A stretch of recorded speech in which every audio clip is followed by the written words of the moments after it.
ब्रेकनंतर बुलेटिनमध्ये आपल्या सगळ्यांचं पुन्हा एकदा स्वागत। एक महत्त्वाची बातमी, काँग्रेसचे मिलिंद देवरा भाजप आणि शिंदेंच्या संपर्कात असल्याची माहिती मिळतेय। दक्षिण मुंबईवरती ठाकरे गटाने दावा केल्यानंतर मिलिंद देवरा नाराज असल्याची चर्चा सुरू झाली आहे। दक्षिण मुंबईची जागा शिवसेनेची असल्याचं वक्तव्य संजय राऊत यांनी केलेलं होतं आणि त्यानंतर आता हे पडसाद उमटताना आपल्याला दिसून येत आहे। वैभव परब आपल्याला अधिक अपडेट देईल। वैभव, आपल्याला माहिती आहे की दक्षिण मुंबईसाठी ठाकरे गट प्रचंड आग्रही आहे। आदित्य ठाकरेंची सभा देखील झाली आहे, पण त्याचे महाविकास आघाडीमध्ये कसे पडसाद उमटताना दिसतात? मिलिंद देवरा यांचं मत काय, भूमिका काय?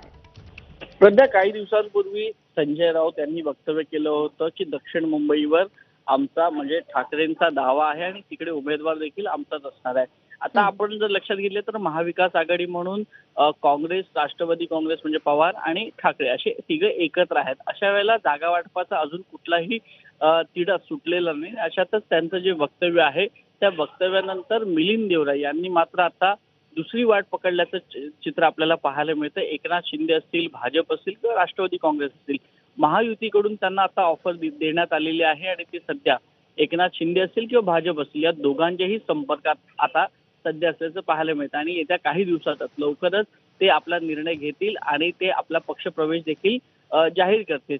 आता एक लक्षात घेतलं पाहिजे की मिलिंद देवरा हे माजी मंत्री राहिलेले आहेत, माजी खासदार राहिलेले आहेत। दक्षिण मुंबईमध्ये गुजराती, मारवाडी, जैन जो समाज आहे तो मोठ्या प्रमाणात मिलिंद देवरा यांच्या संपर्कात आहेत आणि त्यांनी सातत्यानं तिथे काम केलेलं आहे। एक मेट्रोपॉलिटिकल चेहरा म्हणून मिलिंद देवरा यांच्याकडे पाहिलं जातं। उच्चभ्रू वस्तीमध्ये त्यांचं नाव देखील आहे। कुलाबातल्या विविध सोसायट्यांमध्ये त्यांनी काम केलेलं आहे। वरळी, लालबाग, परळ असा जो मेन टॉवर आहे त्यामध्ये ते काम केले। त्यामुळे आता महायुतीला देखील एका नव्या चेहऱ्याची गरज आहे आणि अशा वेळेला मिलिंद देवरा यांचं नाव समोर येताना पाहायला मिळतंय। त्यामुळे येत्या काही दिवसात मिलिंद देवरा यांचा पक्षप्रवेश होईल। परंतु आता अजूनही महायुतीमध्ये देखील जागा वाटपाचा तिढा सुटलेला नाहीये।